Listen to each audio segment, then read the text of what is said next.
Bonjour et bienvenue. Aujourd'hui, nous traitons un sujet difficile et problématique, celui du réchauffement climatique. Ce problème. Alors, c'est une préoccupation pour les jeunes et il y a de quoi.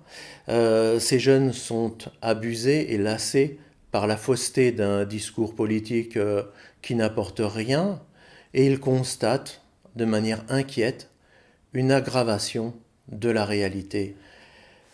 Je vais commencer par vous informer. C'est le but de cette vidéo, avant tout informer, et pour bien comprendre quelque chose de difficile, il faut utiliser un exemple.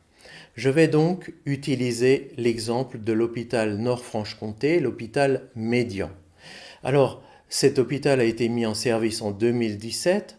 Dans une autre vidéo que je vous recommande, vu que c'est moi qui l'ai faite, j'ai déjà expliqué que bien que neuf, cet hôpital n'a pas apporté face à la pandémie de Covid-19.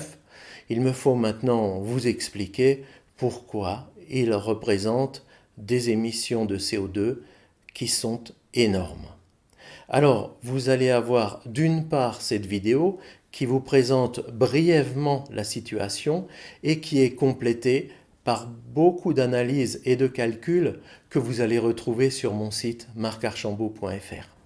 Je vais vous parler de la construction de cet hôpital Médian. La construction émet toujours beaucoup de gaz à effet de serre, souvent 60% du cycle de vie d'un bâtiment ordinaire. Là, c'est très différent. Alors comment est-ce qu'on fait pour connaître les émissions de CO2 lors de la construction? Eh bien une bonne méthode, mais elle prend énormément de temps, c'est de travailler au cours de la construction, de suivre les différentes étapes, de les analyser, de calculer les émissions de CO2 pour chaque étape de construction. Alors ça demande énormément de travail, et puis vous doutez bien que pour arriver à la fin à dire voilà, on a fait énormément de travail pour dire qu'on émettait énormément de gaz à effet de serre, enfin c'est pas forcément un choix qui est fait souvent. Sinon, bien, ça changerait déjà un certain nombre de choses. Alors, comment est-ce qu'on calcule ces émissions lors de la construction? Eh bien, quand on travaille après coup comme moi, on essaye d'analyser de manière globale, avec des estimations, ce qu'a pu émettre le chantier. Et le résultat, c'est celui-là, 190 000 tonnes de CO2. Alors, il faut aller voir les détails sur le site, tous les calculs, mais globalement, qu'est-ce que c'est 190 000 tonnes de CO2, en plus d'être énorme? Eh bien, au-dessus de l'hôpital, il y a de l'air. Vous prenez les trois quarts de cet air et vous les remplacez par du CO2. Ça, c'est l'image des émissions de CO2 lors de la construction. Donc si vous voyez un film de science-fiction avec une planète sur laquelle il y a des constructions et tout partout, ça c'est totalement inimaginable sur la Terre. Parlons maintenant des émissions de CO2 liées au déplacement de l'hôpital de Belfort vers Trévenans, un village intermédiaire entre Belfort et Montbéliard. Alors, ce déplacement de l'hôpital va amener des surdéplacements du personnel, des malades et des visiteurs. Et en calculant tout cela, les détails sont sur le site, eh bien on trouve que chaque année, les soignants vont émettre 2700 tonnes de CO2 en plus pour se rendre au travail. Les patients vont amener, bien indirectement, 1700 tonnes d'émissions de CO2 en plus pour être amenés à l'hôpital et pour rentrer chez eux. Et puis il y a les visiteurs, en supposant que ce soit une année normale sans confinement, les visiteurs devraient émettre à peu près 8000 tonnes de CO2 en plus pour aller à l'hôpital Médian. Donc vous voyez, ce sont des chiffres considérables, à peu près 12 000 tonnes de CO2 par an en plus que l'on peut affecter à ce nouvel hôpital Médian mis en service en 2017. Alors malheureusement, cette situation est instable, elle s'emballe.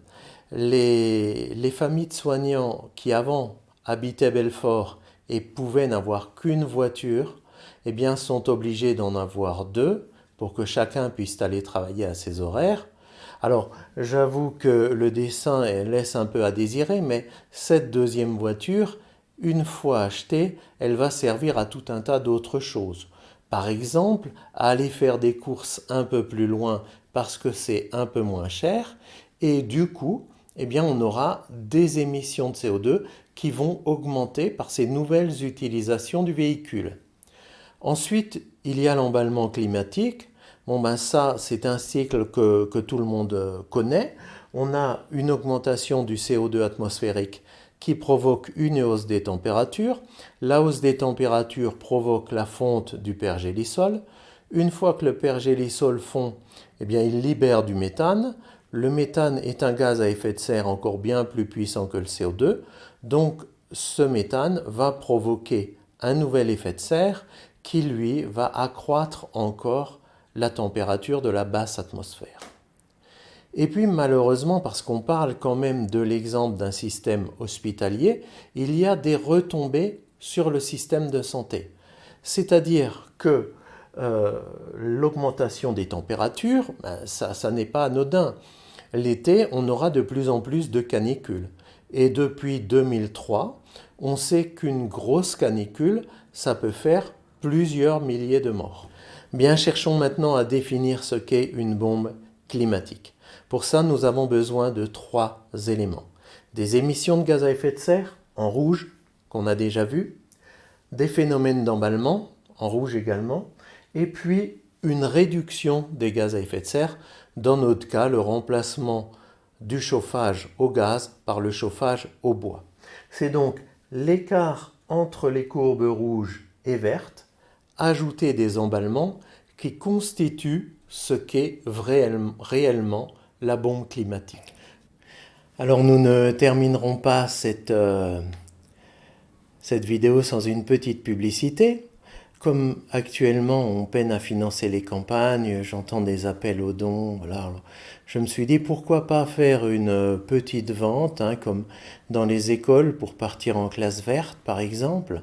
Donc voilà, j'ai envisagé le projet d'un petit guide du politicien pyroclimatique, un ouvrage indispensable à tous ceux qui veulent faire carrière dans la politique en faisant péter la planète. Bon, un ouvrage utile, malheureusement il n'est pas prêt, vous ne le trouverez pas encore dans toutes les bonnes librairies, mais voilà, l'idée est là. Merci de m'avoir suivi et à bientôt.